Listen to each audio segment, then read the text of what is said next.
अस्सलाम वालेकुम दोस्तों। उम्मीद करता हूँ कि आप खैर खैरियत से होंगे।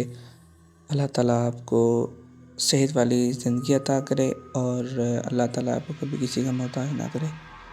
तो आज की कहानी शुरू करने से पहले आपसे एक गुज़ारिश है कि मेरे चैनल को सब्सक्राइब और वीडियो को लाइक कर दिया करें, क्योंकि आपको पता है बहुत ही ज़्यादा मेहनत लगती है और चैनल मेरा अपने जा रहा, मैं बहुत ज़्यादा मेहनत कर रहा हूँ, आपकी सपोर्ट की सख्त ज़रूरत है। तो पढ़ते हैं अपनी कहानी की तरफ। ये कहानी जिन्हें आज हमें जिसने भेजी है, उनका ताल्लुक़ कोट राधा किशन के इलाके पत्तोकी से है, जो कि लाहौर से थोड़े ही फासले पर है। तो वो अपनी कहानी ऐसे सुनाते हैं कि कहते हैं कि हमारे गांव में ना एक दरख्त था जिसके पास लोग अमूमन जाने से डरते थे।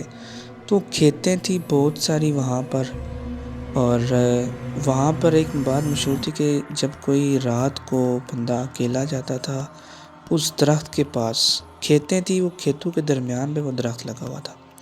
तो एक चुड़ैल थी और वो बंदों को तंग करती थी।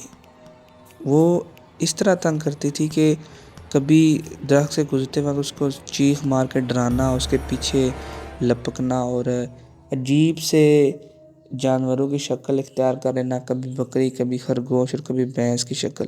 दोस्तों, आम तौर पर ये जो जिन्नात होते हैं ना, अल्लाह ताला ने इनको एक ऐसा इख्तियार दिया होता है कि ये अपने आप को किसी भी शक्ल में डाल सकते हैं। ये अपना कद ऊंचा कर सकते हैं, अपना कद छोटा कर सकते हैं, अपने आप को किसी जानवर की सूरत में तब्दील कर सकते हैं।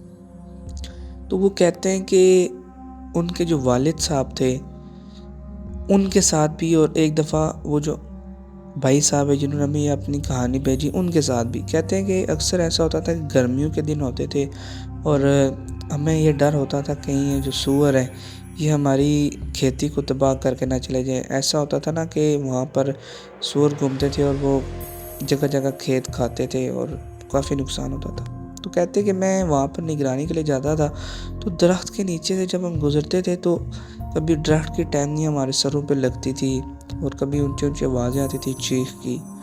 तो खैर हमने इस तरह किया कि काफ़ी सारा उसको डराने आगे से कोशिश की। तो हमें किसी ने मशवरा दिया, ये अहम काना मशवरा था कि आप कपड़े उतार दें, आप नंगे हो जाएं तो चुड़ैल भाग जाएगी। ये आपने भी किसी न किसी से सुना होगा, लेकिन ये एक अहम काना बात है।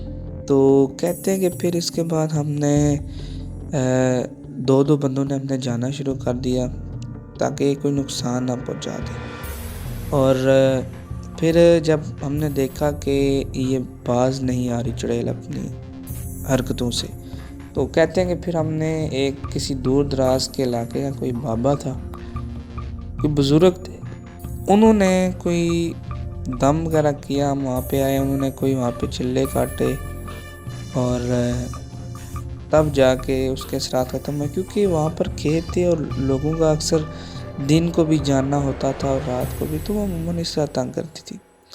और इन्हीं भाई साहब की एक और ही स्टोरी है। वो ये कहते हैं कि हमने ना एक अपने गांव में एक घर लिया। पहले हम शहर में रहते थे, घर हमने लिया अपने गांव में। हमारा गांव में ऐसा था कि घर जो था वो बंद पड़ा हुआ था, तो कोई उसमें रहता नहीं था। तो एक दफ़ा हमने सोचा कि यार क्यों ना मतलब घर की सफाई कर दी जाए। शहर में थोड़ी सी जगह तंग हो गई थी, काफ़ी सारे फैमिली मेम्बर्स थे। तो इन्होंने शहर से गांव का जब रुख किया तो वो सीधा हालत थी मकानात की। इन्होंने पहले उसको रंग रोगन करवाया और फिर उसमें अपना फर्नीचर शिफ्ट किया, कुछ रहाइश का सामान हो गया, तो फिर इस काबिल घर हो गया कि वहाँ पे मतलब रहा जा सकता था। तो कहते हैं कि पहली रात थी तो मुझे ऐसा लगा कि अभी चूँकि वो घर बाकी दूसरे घरों से अलग करके बना हुआ था, कहते हैं कि मुझे ऐसा लगा जैसे कोई मेरे पीछे खड़ा होके, मतलब किसी के कदमों की चलने की जैसे आवाज़ आती है ना, वैसे ही मतलब मेरे कहते हैं कि पीछे खड़ा। कहते हैं फिर मैंने एकदम जब मुड़ के पीछे देखा तो कोई भी नहीं था। और कहते हैं कि उसी रात जब मैं सोया तो जो पंखा होता है छत का, सर्दियों के चूँकि दिन थे, तो वो पंखा जो था उसके ऊपर मुझे ऐसा लगा कोई 3 मखलूक़ात बैठ के मुझे घूर रही हैं। और میں جو ہی آنکھیں بند کرتا تھا تو ایسا لگتا تھا کہ جیسے وہ میرے منہ کے اوپر جھکی ہیں، اور جو ہی میں ایک دم آنکھیں کھولتا تھا تو وہ غائب ہو چکے ہوتے تھے۔ تو رات کو عجیب سی آوازیں آنا، دروازوں کا ہلنا جلنا۔ کہتے ہیں پھر ہمیں کسی نے بتایا کہ آپ آیت الکرسی وغیرہ پڑھ کے سویا کریں، اور نماز 5 ٹائم پڑھا کریں گھر میں، سورہ بقرہ کا اہتمام کریں۔ پھر ہم نے ایسا ہی کیا، اور تب جا کے تھوڑا بہت فرق پڑا اس چیز کا کہ آہستہ آہستہ یہ چیزیں غائب ہوتی تھی۔ اب دوستوں کچھ لوگ ان باتوں پہ یقین نہیں کرتے کہ ایسی چیزیں نہیں ہوتی، لیکن آپ کو پتہ ہے کہ جادو جو ہے وہ انہی چیزوں کے ذریعے کیا جاتا ہے، اور ہمارے نبی صلی اللہ علیہ وسلم پر بھی یہ جادو ہوا تھا۔ تو یہ چیزیں ایسی ہیں کہ ان سے انکار نہیں کیا جا سکتا۔ کچھ لوگ جو ان کو نہیں مانتے، عموماً ان کی زندگی میں ایسے واقعات رونما نہیں ہوئے ہوتے، لیکن جن کے ہوئے ہوتے ہیں اصل میں انہی سے ان کا واسطہ پڑا ہوتا ہے، اور ان کو پتہ ہوتا ہے کہ کون سی چیز ایگزسٹ کرتی ہے تو نہیں۔ تو یہ تھی ہماری آج کی کہانی۔ تو اگر آپ بھی ہمیں اپنی کہانی بھیجنا چاہیں تو یہ واٹس اپ نمبر ہے، میں بولنے لگا، اس پہ آپ اپنی کہانی شیئر کر دیجیے گا، +923425717983، اور میں اس کو مینشن بھی کر دوں گا۔ اپنی کہانی اس پر بھیجیں، اور ہم آپ کی بھی کہانی ایسے ہی شیئر کریں گے۔ شکریہ۔